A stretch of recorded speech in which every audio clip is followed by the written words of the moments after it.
Bonjour, bienvenue à cette capsule vidéo. Mon nom est Philippe Voyer. Alors, dans cette vidéo, je vais tenter de répondre à deux questions qui m'est fréquemment posées, c'est-à-dire comment choisir l'environnement des milieux de vie pour la clientèle Alzheimer et également déterminer l'intensité des services à offrir au sein de ces milieux-là. Donc, pour répondre à ces questions-là, je vais utiliser l'éclairage du triangle de Brodetti.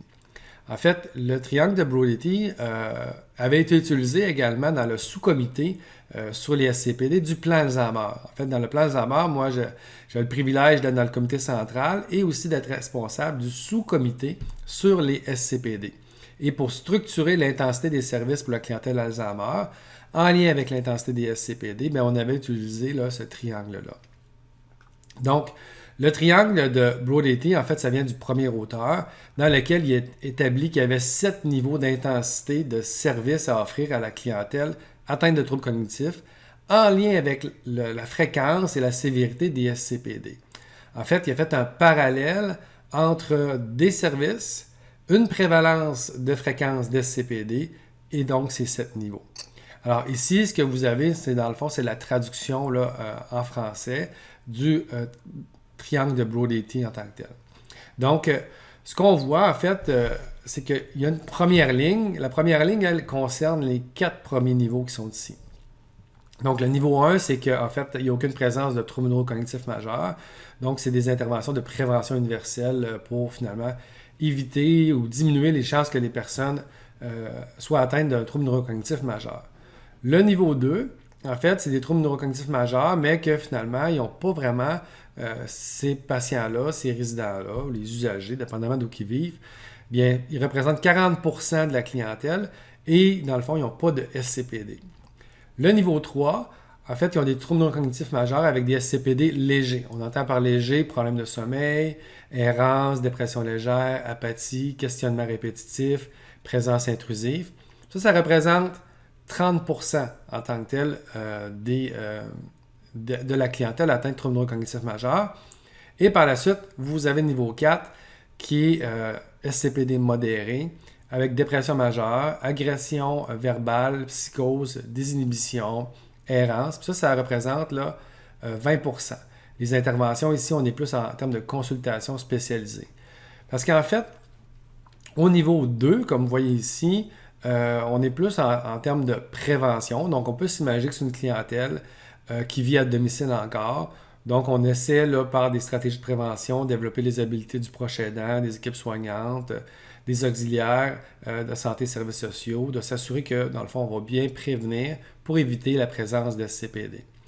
Ensuite de ça, au niveau 3, c'est les services généralement de première ligne, c'est-à-dire que la personne, probablement que peut-être qu'elle n'est plus chez elle, il y a une certaine proportion, mais ça représente 30% des gens qui ont des troubles neurocognitifs majeurs.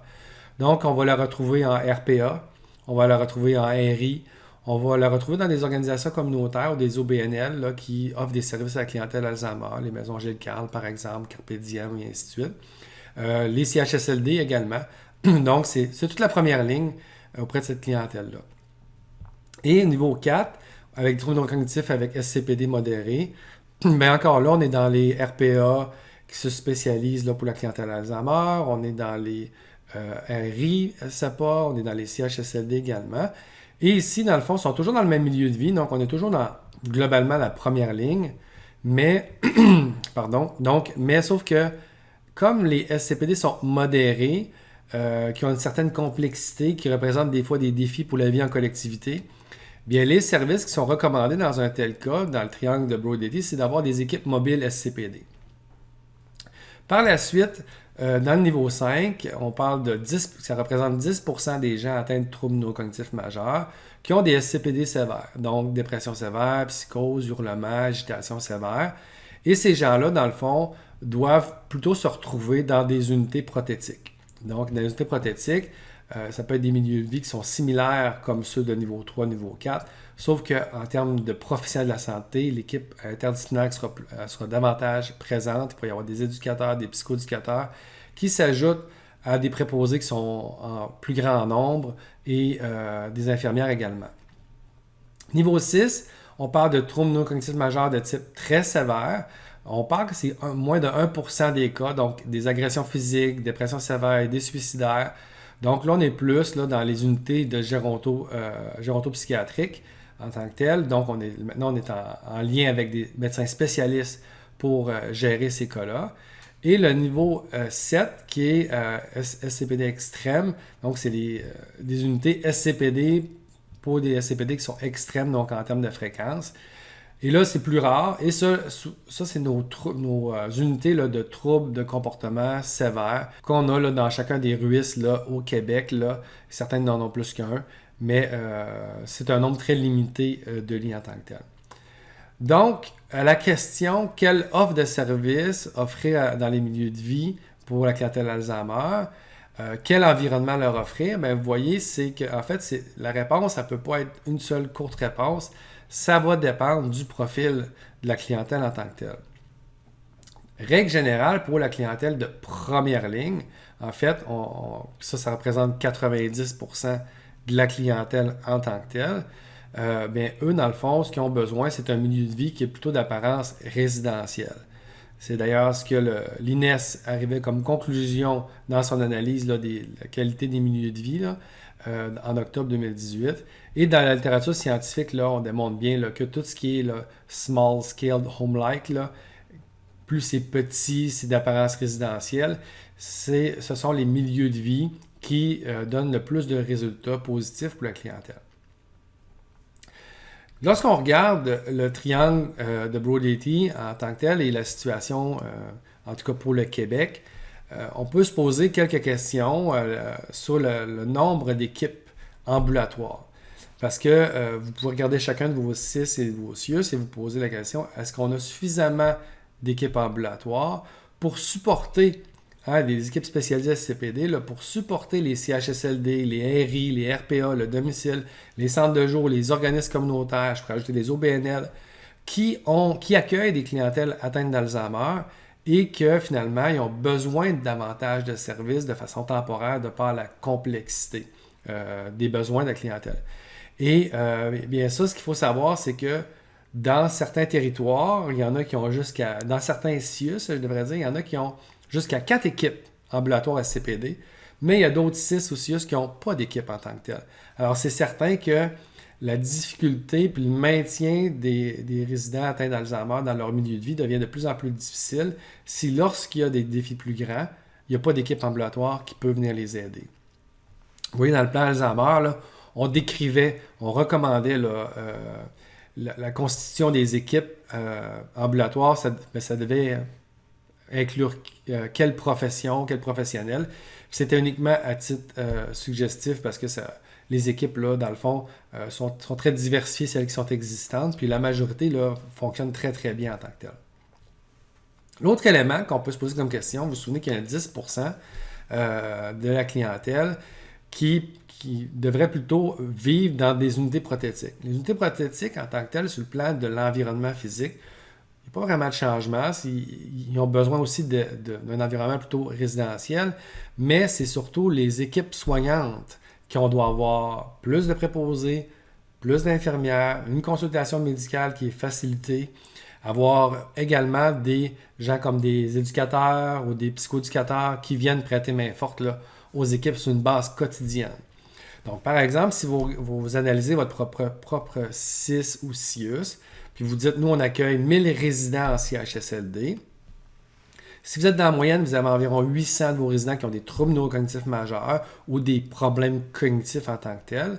Donc, si on y va avec un 10% de ce 800-là, ça voudrait dire qu'il y a environ 80 résidents, dans le fond, qui sont de niveau 5, au niveau des SCPD, dans le triangle de Brodetti. Ce qui veut dire que dans votre CIS ou votre CIUS, on devrait trouver 8 unités de 10 résidents ou encore 10 unités de 8 résidents pour pouvoir offrir, dans le fond, des services de qualité à cette clientèle-là pour répondre aux défis. Parce que lorsqu'on n'a pas ça, ces résidents-là restent dans les CHSLD, dans les unités classiques, usuelles, et apportent une surcharge considérable au personnel en place. Et évidemment, ils vont venir aussi affecter la quiétude puis la vie collective là, de l'ensemble des résidents. D'ailleurs, il y a quand même le CIUS là, du centre-sud de l'île de Montréal. C'est le seul rapport que j'ai été capable de trouver là, sur une analyse qui touchait à ces dimensions-là. Donc, il faut les féliciter pour ça parce qu'ils ont porté un regard là, sur leur situation.